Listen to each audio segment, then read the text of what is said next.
İlham Aliyev'in babası Haydar Aliyev'in 10 Mayıs doğum günü.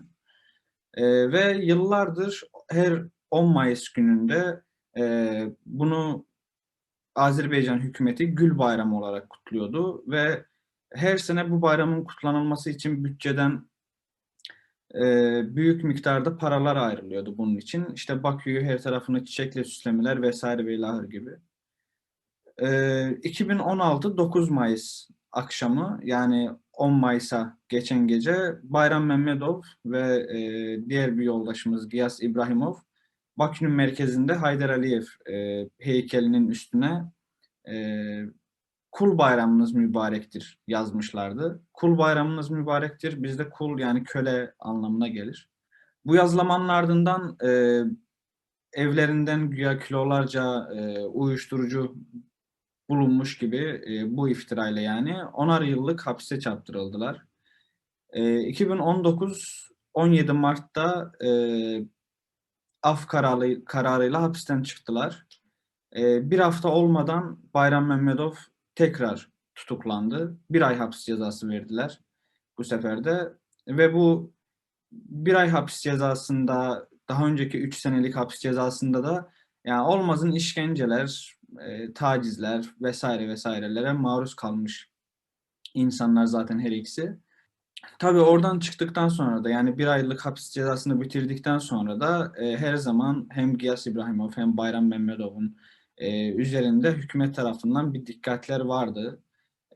Yani bu gerçi Azerbaycan'da azdan çoktan siyasi aktivistliği, siyasi faaliyeti olan her genç için de aynı şeyler geçerli. Ama tabii bu Bayram Mehmedov ve Giyas İbrahimov'un case'i biraz daha ağır ve radikal olduğu için ister istemez bir ayrıcalıkları vardı. Bayram Mehmedov Azerbaycan için kendi ideolojisi uğruna, kendi mücadelesi uğruna asla attığı adımlardan vazgeçmeyen, geri adım atmayan ve kendi mücadelesi yolunda, kendi akidesine uygun bir şekilde çoğu gence önder olmuş bir yoldaşımızdı.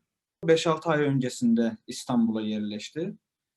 E, Ve o 5-6 ay yerleştiği müddet içerisinde bir kez Azerbaycan'a gidip gelmesi gerekiyordu ve gitti. Dönüşte Azerbaycan değil, Türkiye'de havaalanında çıktıktan sonra Türkiye istihbaratı tarafından durdurulup yaklaşık bir saat civarında bir sorguya alınmıştı. Ama sorguda çok da kritik bir sorular falan sorulmamıştı. Çok da böyle tehlike arz edecek herhangi bir durum olmamıştı yani. Sadece bu bile yani buna kanaat getirmeye yetiyor ki sürekli yani bir dikkat altındaydı bu adam. Ruh halinde herhangi bir ekstra bir olay yoktu. Zaten bir seneye aşkındır süren şu pandemi süreci hepimize nasıl etki ettiyse ona da aynı şekilde yani ekstra bir düşüş veyahut da herhangi bir e, ruhsal falan sıkıntısı bir şey yoktu yani. Biz asla intihar olduğunu düşünmüyoruz bir kere. Çünkü Bayram Mehmedov İngiltere'de bir üniversite kazanmıştı, burs kazanmıştı ve yüksek lisansını gidip orada eğitimini devam ettirmek istiyordu, yüksek lisans eğitimini. Ve bunun gibi birçoğu planları olan bir e, insandı. Aynı zamanda ayın birinde yani hayatını kaybettiği günden bir gün öncesinde ailesiyle konuşup 2-3 gün içerisinde Bakü'ye gideceğini söylemişti onlara da. Bizim de haberimiz vardı yani gidecekti. Zaten olayın detaylarına baktığımızda da herhangi bir intihar söz konusu değil diye görüyoruz. Ee, Diğer açıdan bu bir hani emniyetin söylediği gibi bir kaza mıydı yoksa bir yani katil olan olayı mıydı? Bu konuda da net bir şey söyleyemiyoruz çünkü net bir şey yok.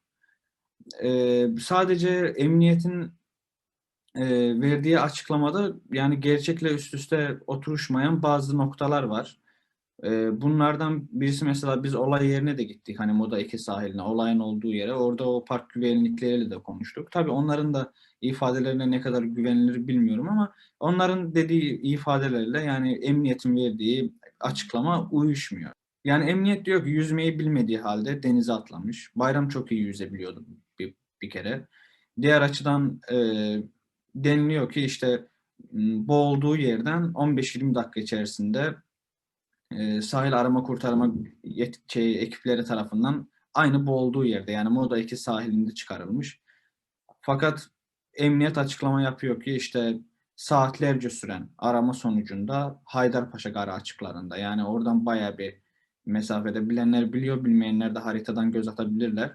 Yani bayağı ters bir noktada çıkarıldığını söylüyor. Diğer taraftan emniyetin bir gazetecinin işte onlardan bilgi almak isteği sonrasında verdiği bir açıklama var o gazeteciye de. Onun da ekran görüntüleri vardı o açıklamanın. Orada da maktul diye bahsediliyor şeyden. Maktul de katledilen anlamına geliyor yani Türkçe'de. Dün Elgiz Kahraman, biz Adli Tıp Merkezi'ndeyken falan orada bir polisin işte ağzından mı kaçmış yoksa söylemiş mi tam net de değil. İşte Bayram Mehmetov'un cesedi denizden çıkarıldığı gün meğerse biliniyormuş aslında kim olduğu. Fakat adamın üstünde kimliği olmamasından yararlanıp biz gidip karakola başvuru yapıp işte kimliğini tespit edene kadar kimsesiz hani şey görmüş. Öyle işlem yapılmış yani. Yani bunun gibi birkaç böyle şeyler var.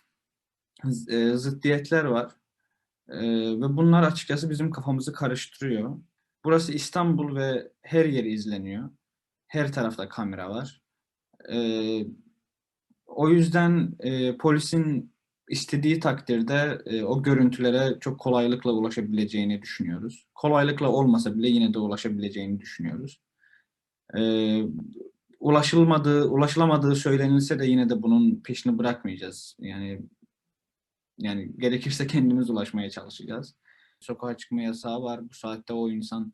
Çünkü biz bile olay yerini görmek için gittiğimizde sahile neredeyse giremiyorduk. Yani şeydi. Biz orada işte durumu anlattıktan sonra geçebildik. Bizim önümüzde sokağa yani sahile girmeye çalışan bir kişinin polis direkt geri gönderdi falan, giremezsin diye. Yani o nasıl girdi? Ya sokağa çıkma yasağı olduğu saatlerde falan. Yani bunlar hepsi muamma işte. Yani bunların hepsini şey sonucunda özellikle kamera kayıtlarını elde ettikten sonra hepsine açıklık gelecek.